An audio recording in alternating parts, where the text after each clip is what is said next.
Mr. Martin, man, welcome, and welcome here to Clarksdale, Mississippi. I know it's not your first time here. Well, first time to CCC Homecoming, man. Welcome. Well, thank you. I appreciate you guys having me again. Absolutely, man. I knew you was going to try to come up here somewhere somehow, and I'm glad you did come. And it came at the right time when the Homecoming festivity was just ending. What are your thoughts so far on this Homecoming Saturday, what you've been seeing? Well, first, let me tell you, it has been an extraordinary experience seeing this homecoming come together. Now, you know, I'd previously visited the campus and I heard about the homecoming. Right. So one thing I had promised that, you know, when it comes, that I was going to come and visit. And I tell you, I'm pleasantly surprised, very pleased about the tailgating, all the alumni that has come back to both celebrate, to recognize and be a part of the tradition and to continue the tradition. And then to see this, you know, the stadium, you know, full of fans, and also the excitement that's going on along with the homecoming court, king, queen. I'm telling you, it is an incredible experience to see this come together the way it has. Absolutely, and there's a lot of festivities all week long leading to that, and you guys probably just getting here today in the area and stuff like that, and all that stuff and everything. And, you know, walking around with the president and all that stuff, you know, what are your thoughts about the people with the food out here? I know very giving. I know you probably tried some of the cuisine. You're from New Orleans, so you're kind of used to some of this stuff you're seeing. Well, let me say this. First, walking around with the president, that was an experience because everybody wanted to talk to him. You know, everybody wanted to touch him and wanted a piece of him, so to speak. So it was good to see that your president is well-liked, well-loved, and highly respected and appreciated. So that was extremely good to see. Now, let's talk about the food. The food, again, yes, I'm from New Orleans. I'm accustomed to really great food.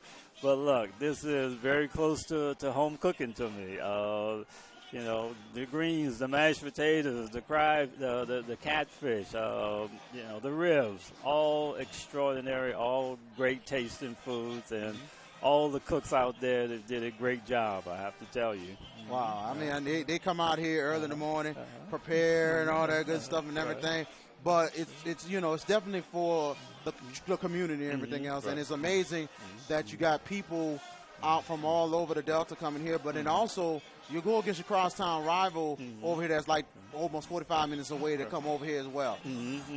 Well, look, I think it's huge for the community to be able to come to an event like this, for Coahoma, the school, the institution, to have an event that's open to everybody. You know, everybody can come. It's a celebration of what's going on here on campus and the things that the institution has done for countless number of students, and not just student athletes. Look, I got the opportunity to meet some of the administrators, a lot of alumni, and it's a good feeling. It's a good feeling when you see people that have come together, all for a common cause, all for the good of Coahoma Community College, and also what's good for the community. So all of those are, you know, very good, you know, reasons to be here. Right, exactly. And I know my family from New Orleans. You met some of them today. It's amazing. They're enjoying themselves. They're definitely enjoying the first experience here and everything else. You know, it's very unique and different. You know, like the Alcorns, Southerns, and Gramblin's with the homecoming. You've been to those places and stuff. You know, but do you think this is more like a unique type of thing, knowing it's a two-year college? Absolutely, extremely unique for a two-year college. You know, when we look at Coahoma, we look at it as a HBCU, and it is truly putting together and extending that HBCU experience. Right. So this rivals anything that any school in the SWAC is doing or has done. You know, right now the band is on the field playing. They're putting on a great show. Again, these are things that, you know, four-year HBCUs that they do, but look, Coahoma is doing it just as good, if not better, than any other HBCU. And you look at their band; it's over 130 members out there, and they're putting on a tremendous show out there. And that's something else for a junior college HBCU to have 130 out there. That's something else. Oh, it's incredible. Not just to have 130 out there, 130 that knows how to perform and knows, you know, how to how to play good music. And then when you look at the dancers, I mean, all of it is a part of the entertainment and the experience of being here for this homecoming weekend. Now, so far, what are your thoughts of the first half of this ball game here? Pretty interesting with these two rivals. Well, I expected it to be a good football game. And obviously, when you look at the score, 12-11, not a high-scoring game, but you knew it wasn't going to be a high-scoring game because the schools are somewhat evenly matched defensively. You knew it was going to be a defensive struggle. So you have to be able to appreciate the fine points of the game in order to appreciate this game. It was not going to be a cakewalk. Okay? No, not at all. And so far, Coahoma with a better start than in the past previous weeks, and it's hope for the Tigers that can try to get out this losing streak today. Yeah, and I got to tell you, I do see a lot of promise in the future of Coahoma. One of the questions that I was asking earlier is, is looking at who's coming back. You want to improve every game this year, but also you have to look at what does our future hold, and our future, Coahoma's future is going to hold what the kids that are coming back that they can build on. And I think, looking at what they have, looking at what's coming back, and also before the game, there was about, 30, 35, high school football players from around that was in attendance at the game. That's a good sign. So that says that there's a lot of interest in the program. The recruiting has always been improved under Coach Miller, and it stated still improves and everything. I'm going to ask you this one little question and everything, and I'm going to ask you this. So far in, just getting here as a commissioner, have you been getting any kind of phone calls from coaches or mostly head coaches, athletic directors, about sometimes certain calls or certain moments in games that you have to take a look at? Well, I have to tell you this. So at every level that I have either played, participated, or have been an administrator, somebody complains about the officials. Okay? There are no perfectly officiated games, and sometimes what I listen to depends on who is calling and what they're calling about. Now, if I get a call from a coach that won the night before and complains about the officials, then I may have a problem, okay? Oh, okay. If I get a call from a coach who lost the game, somewhat expected for the most part. Right. I have to tell you, I have not looked at any games this year from any complaints. Okay. I think we have a very good referee, official assigner in Thomas Miller. He does a great job, and not only does he assign, he sends me so many video clips throughout the week, so he's evaluating every game.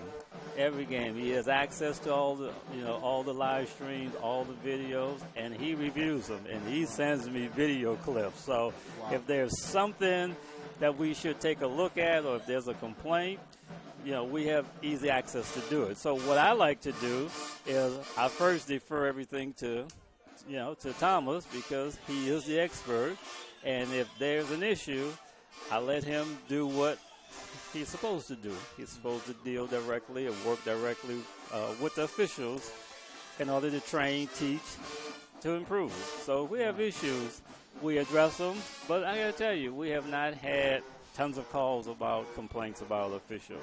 Well, I just wanted to ask you that just to get Tiger Nation and the people to know about what you go through sometimes as a commissioner here and everything else, and I appreciate you're open yourself up to let us know what's going on and everything else. But nothing to be saying like nothing is bad, but it was just the fact that we're just curious to know what commissioners go through to try to get games straight, get the game officiating good and everything else. But nothing's perfect. You're right about that. Yeah, and I tell you, from my perspective and any commissioner's perspective, we hire good people, and we let good people do what we hire them to do. And I think we have a very good crew of referee assigners in all of our sports. Right. And again, for them to review, and Thomas, I will have video clips on my computer Monday morning. Absolutely. I will have video clips after Thursday. Friday afternoon, I will have emails coming with video clips. So again, the key is to be in front of it. Don't wait for complaints. Right. Okay. and that's why he's reviewing. So he gets in front of, any potential issues for the most part. Absolutely. And I tell you, the season's getting tighter and tighter. We're seeing a lot more, separation. MACJC is going to be interesting down the line in football. And then basketball's coming up. It's going to be fun times coming up for the conference, man, Yeah, and I have to tell you, on the football side, again, when you look at our teams, our schools, we have 6 teams that's ranked in the top 20. That is incredible. That's more teams than any other conference, that are nationally ranked. So we know we are very competitive, but what that means is as we get down the stretch, as you say, those games are going to be tougher and tougher. And it's going to be a lot more tougher because, in the Jayhawk Conference, you have 2 teams that's 1 and 2. They're going against each other today. So separation is going to happen there, and that means the MACJC might still step in for a shot at not just the fact of a conference title, state title, but national championship spots. Absolutely. And look, that's what our schools they play for.